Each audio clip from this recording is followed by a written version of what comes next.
안녕하십니까. SY스틸텍 주주 그리고 대여 시청자 여러분들. 저는 SY스틸텍 관련해서 여러분들이 투자하시면서 알고 계셔야 되는 중요 이슈와 주가에 영향을 미칠 만한 요소들 전달해드리고 있는 멘토 이진욱입니다. 자, SY스틸텍의 주가가 현재 3일 연속의 양봉을 적산병을 보여주면서 주가가 올라가고 있습니다. 바닥에서부터 10%가량 지금 현재 반등이 나오고 있는데 뭐 당연히 이슈가 있으니까 주가가 올라오는 거겠죠. 어떤 이슈가 있는지 어떤 호재가 있는지 오늘 좀 전반적으로 알아보는 시간들 가져보도록 할 겁니다. 자, 영상 길게 끌지 않고 핵심만 딱딱 짚어서 전달해 드릴 테니 집중하시면서 가보도록 하겠습니다. 자, 이슈 체크 함께 해보도록 하겠습니다. 자, 젤렌스키가 이 스위스에서 열리게 되는 평화회의 관련해서 합의와 시행이 된다라고 하면 종전까지 바라볼 수도 있다라고 언급을 하게 되면서 이 종전에 대한 기대감을 끌어올리게 됐습니다. 자, 스위스 평화회의 다음 달 6월 15일에서 16일 해서 이 우크라이나 전쟁에 대한 국제 평화회의가 현재 열릴 예정에 있습니다. 그래서 뭘 내용을 하게 되냐를 보도록 하면, 자, 그는 회의에서 합의에 도출하고 이를 시행까지 이어가게 된다라고 하면 종전까지 연결되는 발판이 될 것이다. 자, 그는 누구죠? 우크라이나 대통령입니다. 어떤 합의를 도출을 하는가?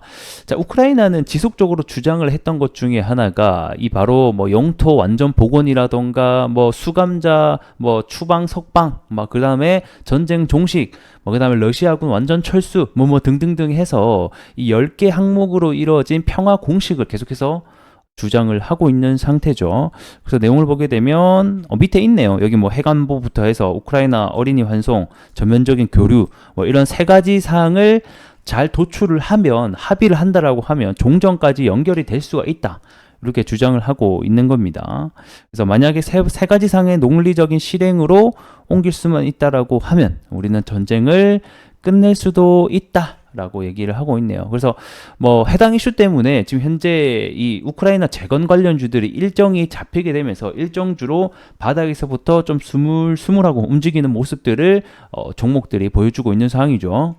자, 그러면 러시아에 대한 반응은 어떤가를 보도록 하겠습니다. 두 가지의 반응이 있는데 일단 첫 번째는 이번 열리는 우크라이나에 대한 평화회의 사기극일 뿐이다 라고 주장을 하고 있습니다. 자, 이 외무부 대변인의 경우에는 이 스위스 평화회의가 사실은 뭐 그냥 또 다른 사기극일 뿐이다 라고 하면서 사실 평화회의를 주장을 하고 있는데 무기 공급을 하는 사람들이 어떻게 평화회의를 조직하겠는가 라고 얘기를 했습니다. 이번에 또 미국 하의원에서 우크라이나 지원에 대한 무기 공급 법안이 통과가 된 바가 있습니다. 자, 그러면서 자, 이번에 그 우크라이나 초청에 러시아가 전혀 없었거든요. 그리고 앞전에 지금 현재 4차 평화회의인데 1차, 2차, 3차에도 러시아가 초청을 받지 못했어요. 그래서 사실 우리 없이 이 안보 문제를 논의하는 것 자체가 의미가 없다라고 비판을 하고 있습니다. 자, 그러면 우크라이나 같은 경우에는 사실 뭐 러시아를 초대하지는 않았지만 러시아랑 얘기해봤자 될 문제가 아니다라고 본인들도 알고 있는 거예요.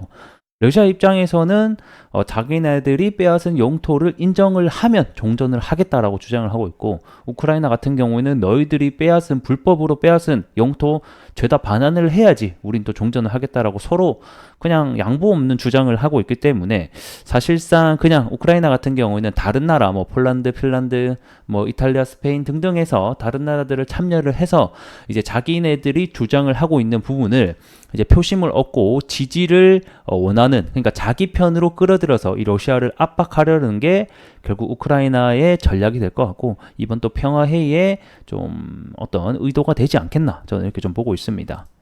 그래서 결국에는 정상회담이 열리게 되면 우크라이나가 주장하는 이른바 평화 공식에 대한 이 국제사회의 지지를 끌어내겠다라는 게 목표가 될 것 같습니다.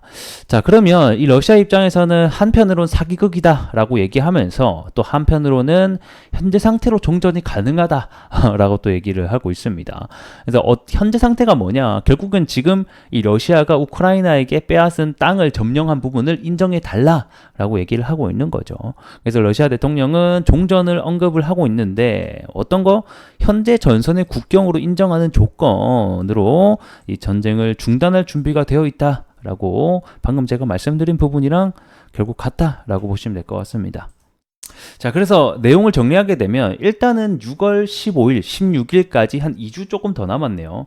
해당 기간 동안 이 우크라이나 평화 회담에 대한 일정이 있기 때문에 일정 관련주로 주가가 일정이 가까워질수록 올라갈 수 있겠다. 라고 알고 계시면 될 것 같고, 하지만 사실 종전에 대한 휴전에 대한 부분은 조금 기대하는 게 어렵지 않을까 저는 이렇게 생각이 듭니다. 자, 1차도 2023년 6월 달에 덴마크 코펜하겐에서 열리게 되었고, 2차도 8월 달, 그리고 3차도 23년단 10월 달, 그리고 이번에 4차거든요.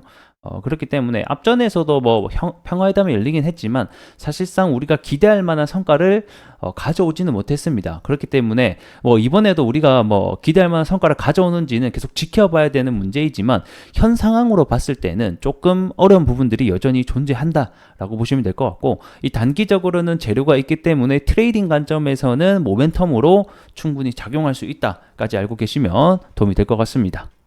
자, 차트 보면서 마무리하도록 하겠습니다. 자, 앞전에 재건 이슈가 발생했을 때 당시에 여기에 지지선을 좀 지켜줬어야 됐거든요. 그래서 이런 식으로 파동이 모이면서 이렇게 하다가 이제 상방으로 틀어졌으면 방향성 자체가 이제 위로 뿜뿜 하는 건데, 아쉽게도 해당 구간을 좀 이탈하게 되면서 실망 매물에 의해서 주가가 한층 더 하락을 한 모습을 볼 수가 있겠고, 이게 이쪽에서 한번 하락을 해줬기 때문에 이제 우리가 돌파해야 되는 관건은 앞전 지지선이 저항선으로 바뀌게 되죠. 그래서 일단은 1차적으로 해당 라인을 벗겨서 저항선을 돌파하는지 여부가 우리에게는 중요할 것 같습니다.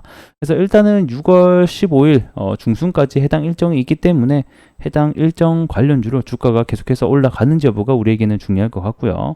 하지만 또 하나 우리가 생각을 해봐야 되는 것은 이 재건주가 사실 우크라이나 그다음에 러시아 전쟁이 지속되는 한은 단기적인 이슈에 불과하다.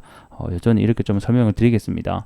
결국에는 전쟁이 조금 멈추고 정말 두 양국 간의 평화 회담이 열려야지만 다시 한번 더 큰 파동으로 우리가 좀 눈여겨볼 수 있는 구간들이 나오지 않을까 싶습니다. 그래서 현재로는 단기적인 모멘텀 이슈로만 보시면 좋을 것 같고요. 그 다음에 중순에 발표되는 내용이 어떤 내용인지도 좀 함께 집중해 주시면 좋을 것 같습니다. 자, 오늘 영상은 여기서 마무리해 보도록 하겠고요. 전 또 다음 시간에 더 나은 내용으로 여러분들께 인사드릴 수 있도록 하겠습니다. 고맙습니다.